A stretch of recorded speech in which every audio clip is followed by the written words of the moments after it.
In today's video, we're going to be comparing the brand new Mavic 3 Classic against the Mavic 2 Pro. Is the new kid on the block worth the hype, or will the seasoned veteran still have what it takes? What's up guys, Austin here. Hey guys, this is Austin. My buddy Austin drove over 2,000 miles just for this video. He was talking crap about my old Mavic 2 Pro, so I decided to come out here and challenge him to a drone off. I don't even know how he got my address.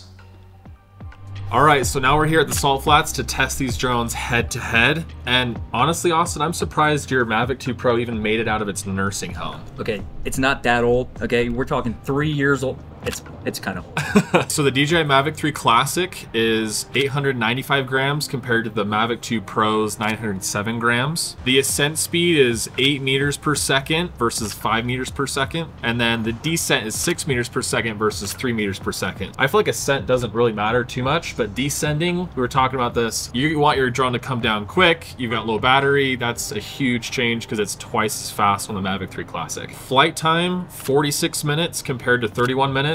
How do you feel like that would make a huge difference in how your quality is? So here's the thing, when you're dealing with anything related to battery life and flight time, is you don't really think about it until you have to think about it, right? So I'm on this road trip across the United States right now, and I'm trying to get some awesome drone footage of my car on the highway. Problem is my car's going 30 to 50 miles an hour, and I'm trying to keep a drone going 30 to 50 miles an hour. Finally get into my shot, I'm loving it, and then I get the boop, boop, boop, boop, and I have to fly it back home. I've noticed that I'm about 5 minutes low on battery time that I really need. Because once you get to that 20% of battery life on this guy, you start to see the warnings come up and you're just worried about getting it home. You're not worried about getting the shot. So the max flight distance on the Mavic 3 Classic is going to be 30 kilometers versus 18 kilometers. So that may not make a difference unless you're trying to film further away, whether it's, you know, a huge landscape. Depends on what your type of style is. Again, when I was doing the car shots, there were times where I was following my car as my friend was driving it, and I got the notification that I was flying too far away, and it was like, wow, can I just have a little bit more distance, a little bit more distance. So I'd say between that and the battery life, that's kind of a huge area as far as drones go. That would be incredibly beneficial just to see that improve from my Mavic 2 Pro. So as for sensors, this is a 4/3 sensor versus a 1-inch sensor, both decently big sensors. But you're obviously going to get a bigger sensor on the Mavic 3 Classic, which if you're shooting in low light or just want a higher quality image can make that much of a difference.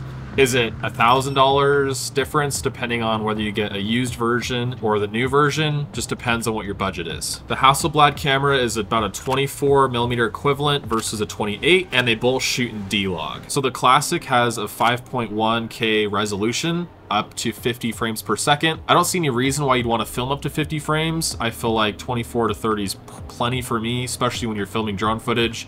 You want more movement, not necessarily less, but you don't want it to be smooth. Versus the Mavic 2 Pro, which has 4K up to 30 frames per second, which for most content right now is plenty, but if you do want to future-proof your footage, then the Mavic 3 Classic would be great for you. And then possibly the biggest difference is going to be the controller. So this is the DJI RC versus the other one, which Austin doesn't have out, so we'll have to wait for him. Okay, so this is the Mavic 2 Series RC. The biggest difference is you have a screen on this one and you have up to 6 hours of battery life, whereas in this one only has 2 hours of battery life, and you have to plug your phone in. I would like to say something about the battery life on this. Only 2 hours of battery life on your remote, that sucks. I only have, between the 3 batteries I can only fly for about hour 15 top, so I've never had a issue where my battery is low. In fact, I hardly ever charge my controller because I can get probably 6 or so sessions of flying my drone in before this thing dies. Battery life, I don't hate. However, this beautiful monstrosity, like this right here is heavier than this is, even with the screen. And my phone is a 14 Pro, and the screen on that is still a little bit nicer, I'll be honest. Okay, we're gonna get our drone set up. Let's see who can get it ready the fastest. Ready, go. I'm gonna win this, no problem. In fact, I'm so confident because I've actually done this so many times. I'm pretty fast at this. You struggling over here? You know what? I don't want to hear it, dude.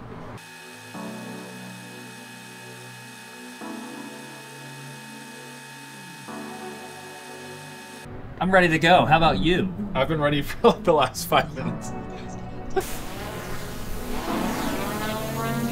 Whoa!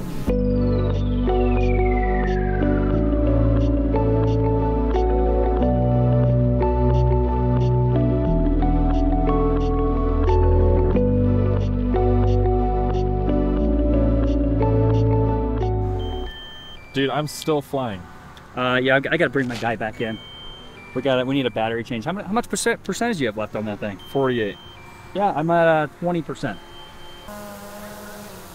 So meanwhile, Austin, not me, this Austin, flying his drone. I'm over here doing this. Yep. He's over here getting some 4K 30 frame, or I guess he can go 60. 51. I'm over here just, ooh, let's just throw that around. Woohoo, look at, throw that in there. So the other thing that I think is interesting that we might want to mention here is when I bought this drone, it was $2,300, and now what new yours is what? Mine's 2,200. Okay, so that's still on par with what I was in 2019, yeah? Yeah. It's not bad. Better sensor, better battery life.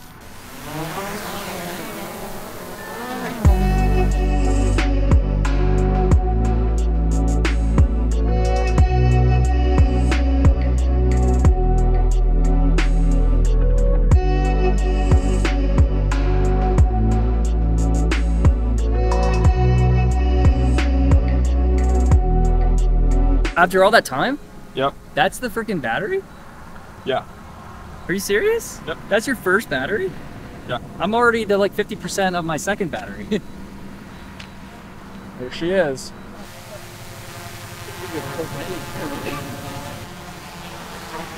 Okay, let's get this battery switched.